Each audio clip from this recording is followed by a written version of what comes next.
Alright, welcome again. So we have already mapped our entity, but then we need to introduce the getters and setters for this particular application or class. So we aim just to make use of Lombok to introduce that. So we aim to start with at all arguments constructor. Then for entity JPA, we require a non-argumented constructor, and we aim to make use of no args constructor.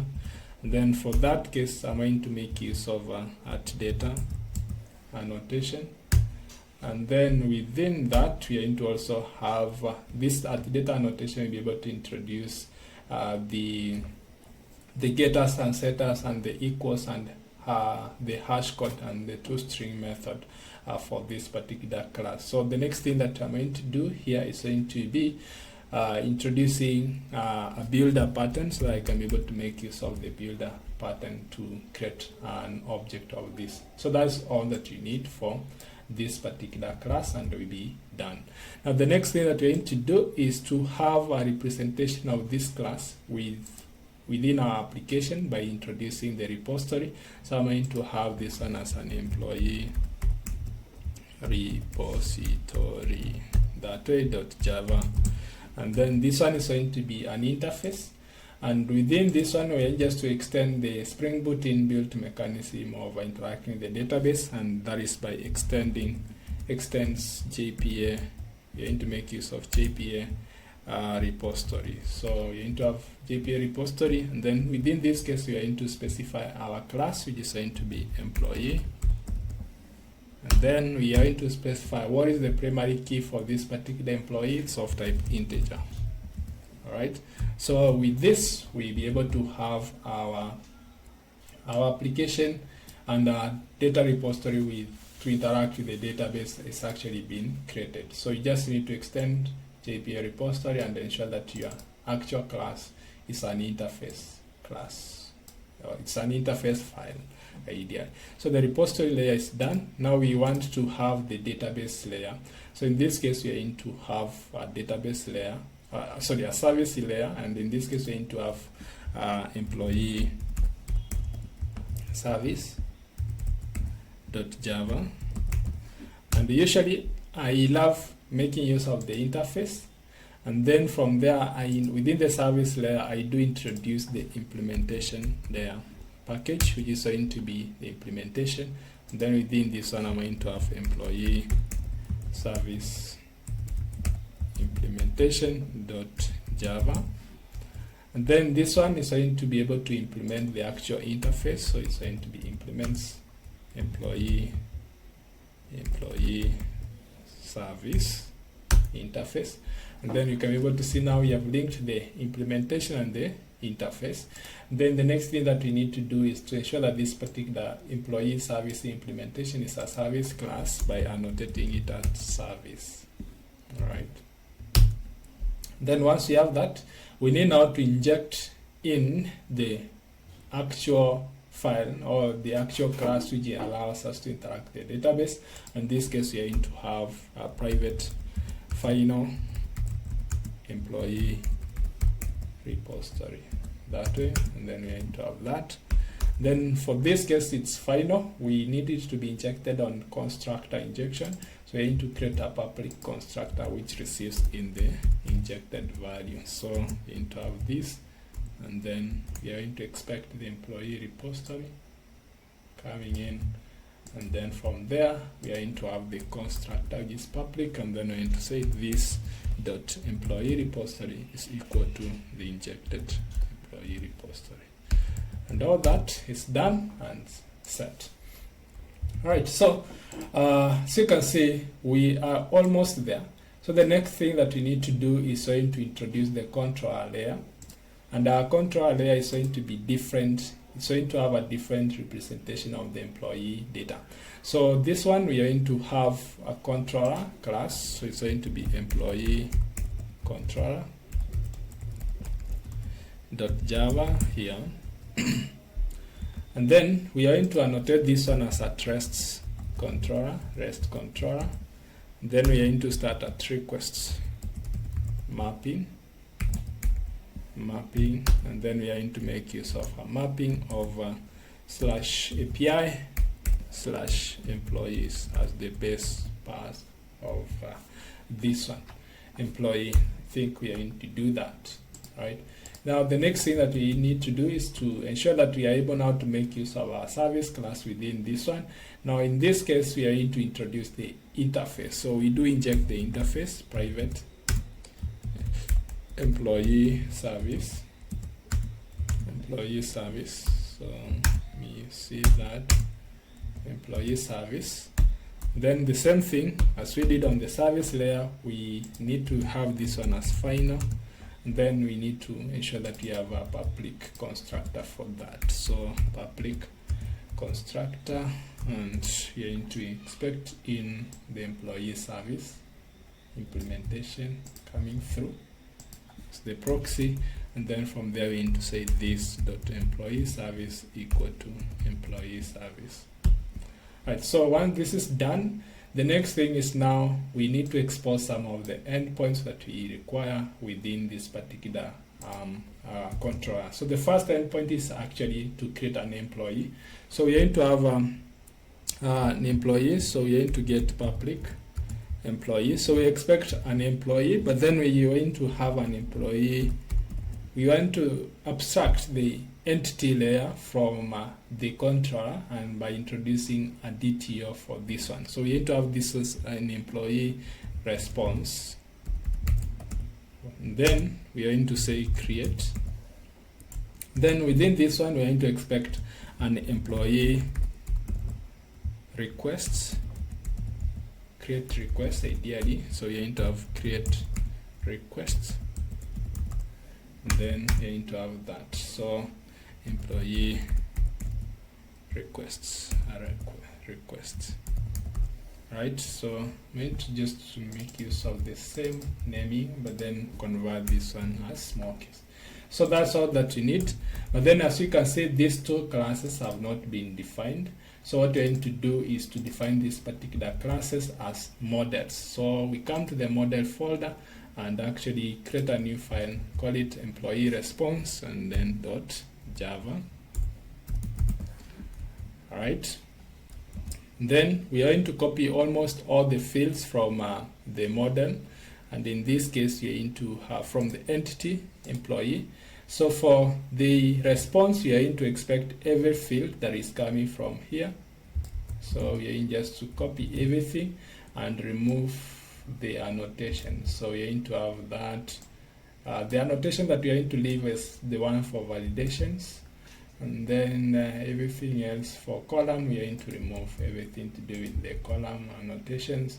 And then for this case, we are going to have this one as not empty, and then it's going to be gender, so it will be mapped automatically to gender. And then the higher date, we are going to remove that, and then it's going to be that. So that's all that we need to have whenever we are dealing with this. So the next thing, that is the response. Now for the create request, we want to be having the employee number, right? So we need to have all these other fields, and in this case we are going just to have that as the other particular class to be created. So I'm going just to click that. Then we need this particular employee request, and to do that we just need to create another model here. It's going to be employee request.java. Alright, so once you have that, we can copy everything from the employee response apart from the actual data for the gender, for the integer, right? Now we have all that set, so you can see we have everything set.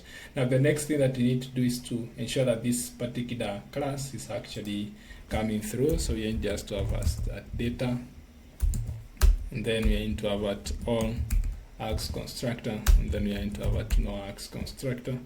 This is the model layer, and then we are going to have at builder. So that. So I can copy the same annotations and have them within the response also, that we can have that, and then we can quickly fix this by add all missing imports, and then everything will be done, and then we can quick fix this and then remove unused imports. So our classes or our DTOs are ready, and now we can just quickly import that here. So we have the import. Then the next thing that we need to do for now, we can just return null. Right. So from our class, now for us to be able to expect this particular payload supplied in JSON form, we need to annotate this particular as a post mapping. So we need to make use of post mapping. And then we are now trying to specify end path so that we can be able to make use of API employee as the post mapping for this.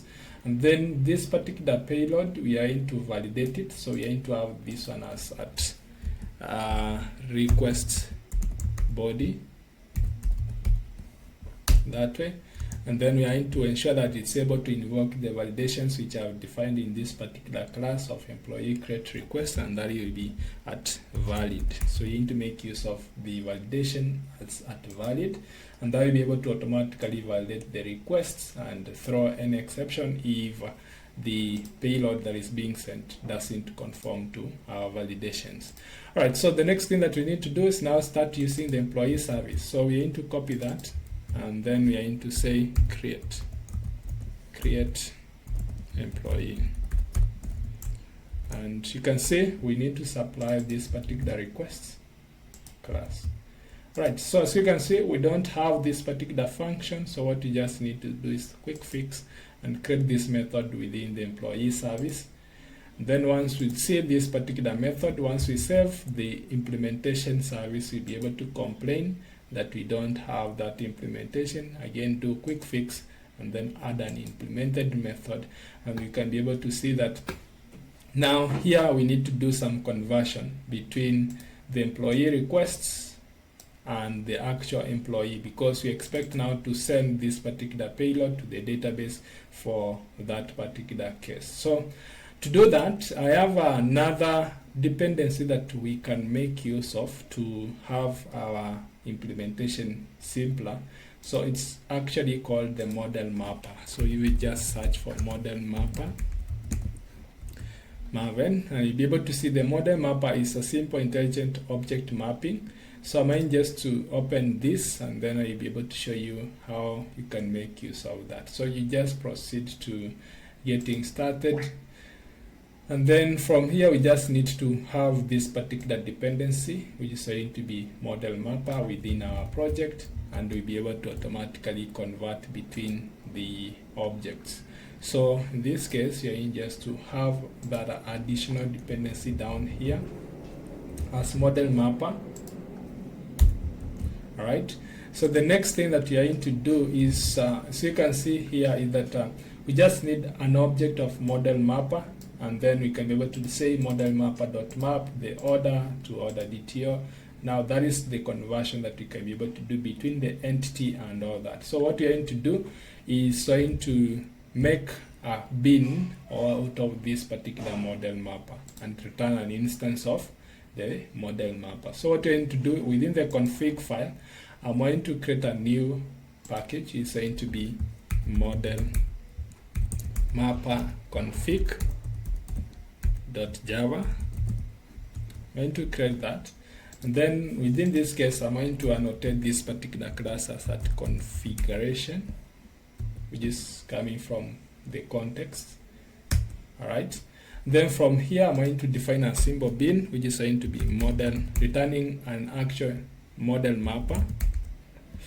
This one from org.modelMapper, and then we are going to have that as model mapper function, and then we don't expect anything. We just going to return new model mapper. That's all that we need to do, that you can make this particular model mapper configurable. Now once you have this model mapper, you just need to make it a bin, an injected object, so by annotating it as at bin. That's all that you need to do for the configuration. As you can see, now I can be able now to specify this injection within my service class. So if I go to the employee service, I can introduce another one. So private final model mapper. And then what I'm going to do, I'm going to expect it as a second argument here, and then for that we need to set, so this dot model mapper equal to model mapper. Right, so once you have that, you can see now we have two unused variables, but then what you need to do is to convert between the employee to the actual repository. So within this case, we just going to first get an employee out of the employee request. So employee, then employee requests. So I might just say emp requests equal to, going to be model mapper dot map. Now the source is going to be the employee request. So employee requests, create request, and then we are going to specify the class. As you can see from here, we need to specify the class to which we need to map to. So we are going to map this one as employee dot class. So dot class that way. Right, so that automatically will be able to copy all the fields and values from the employee request to the employee, and we'll be able to have our employee requests. So the next thing that we do here is going to be calling the actual employee repository to save the data into the database, and in this case we are going to have dot save, and this particular entity is going to be the employee request. Right, so ideally the save option, the save function from the repository will be able to return us an employee. So we're going to say employee. Because of Java 17 and above, I'm going to use var saved employee as that. Right. So once you have this saved employee, the next thing is that we need now to convert this saved employee into the employee response.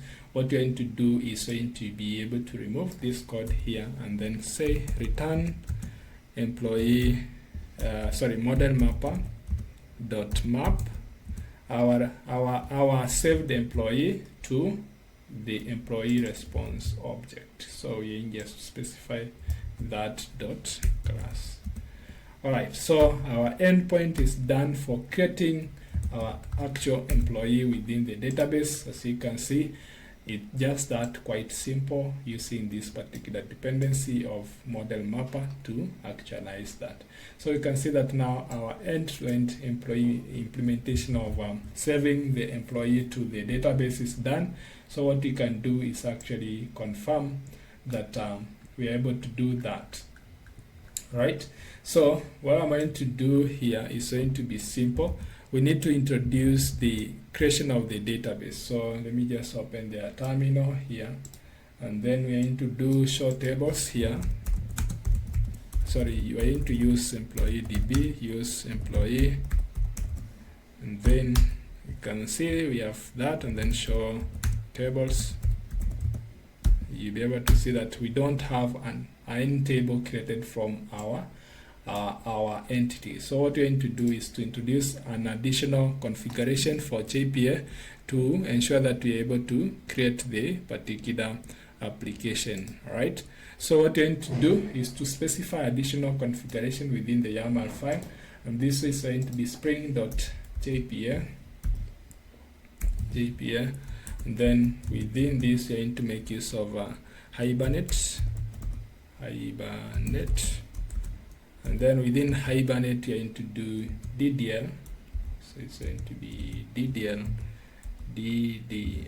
So you can just DDL auto, and then you're going to make use of update.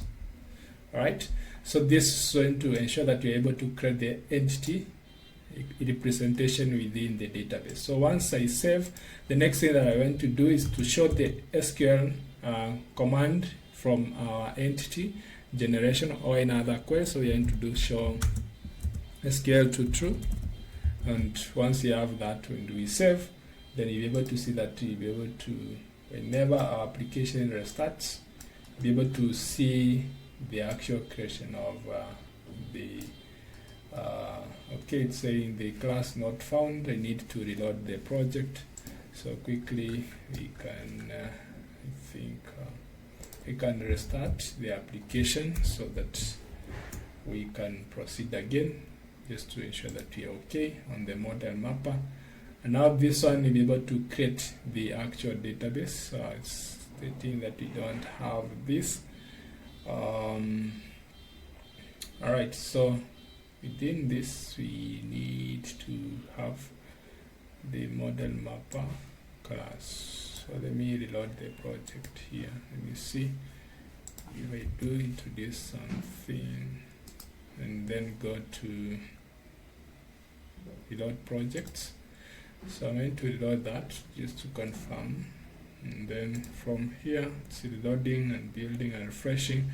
Now again, let me restart the application for that intent. Alright, so you can see that ideally we have our application running. So in this case, you can see that we have the create statement of the data table, which is going to be create table employees, and then everything else is set here, so you can see, and then the primary key has been specified as employee number and all that. So that is the create statement that is generated automatically from our employee entity from what we defined there. So you can see everything else is set, and it's not sure the path date, as you can see, is date, and then we can also see the higher date is date, and then you can see automatically the local date has been also taken into account. Now the next thing that we need to do is to ensure that even the enumeration is actually set, as you can see within the database, so we'll be able to have that enumerated from the actual class. So the next thing that we need to do is to confirm that all our services are okay, the actual endpoint. So quickly, I'm going within the employee service, I'm going to create another file. It's going to be the rest.http. Right, so this rest.http is going to contain the host, so I'm going just to have a host. It's going to be, for now, it's going to be local hosts. Sorry, it's going to be http then colon local hosts at port 8080. So that is going to be my host. Then from there, you can just now start on create user, create employee, and then in this case you're going to have a post requests, and then this is going to refer to host, then /API/employee. Alright, so we expect the content type of the data to be JSON, so you're going to have content type of application JSON that way, and moving everything else.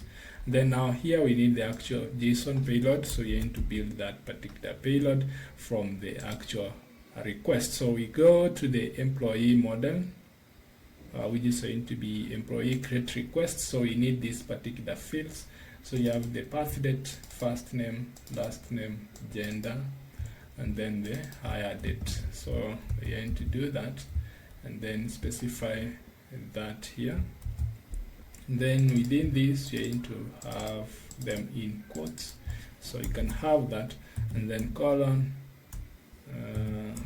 there, and then you're going to have some quotes, and then comma. Right, so that is going to be ideally the JSON payload that we expect to supply to this particular endpoint. So to do that, I'm going to do path date is going to follow the format of the year, which is going to be 1998 04, and then let's say somebody employed, you can have 1995 12th, and maybe 25th. All right, then the same hire date is going to be roughly 2021, so you can say 2021 hyphen January 01, and then we can have this as let's say 01, right? And then gender is going to be female. All right, and then last name is going to be Janice, and then this is going to be Oscar. Grace. Let's say that. So you can see that this is the payload that you need to send, and just to confirm that everything is okay, we can just invoke this particular endpoint. You'll be able to see now we have a bad request that we cannot be able to convert this because of this extra comma here. Again, we send the request. Now we have our validation fading. Now for the path date, we need to ensure that there is some format that we need to ensure that we are able to use, and quickly alright, so there are some hitch that we had on our entities. So ideally, whenever we are doing not empty, we have to ensure that those particular variables are of type string, and in so doing, we are going to remove we have actually removed the not empty from the gender and also the local date. So you can be able to see that we are going to have at past validation on the actual local dates, and then at the same time for the gender, we are going to ensure that it's not blank, but then for now it has to have a value of an enumeration. So in that case, automatically it will be able to be validated. The same case applies to the actual entity. So we have removed that from the local date. The same thing for the gender, and then the other one for the local hire date. Then the same thing for the response, you do the same, remove all that, and then validate the fields. So as I save this, you'll be able to see that the database remains the same. As you can see, the creation of the database remains the same as was before.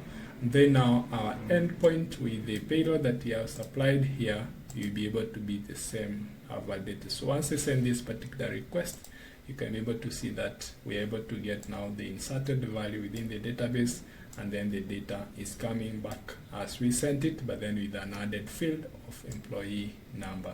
Alright, so that's all with regard to the creation of an employee. So we'll be proceeding in our next step to expose more endpoints on this particular controller, but then that highlights on end-to-end configuration of our simple application for working with the employees. So the next thing that we'll be able to do is to list all the employees within the database, at the same time get a particular employee, delete and update a particular employee from the endpoint. So we'll be able to proceed in our next session. Thank you, and remember to subscribe in the link below and for more videos of the same. Thank you.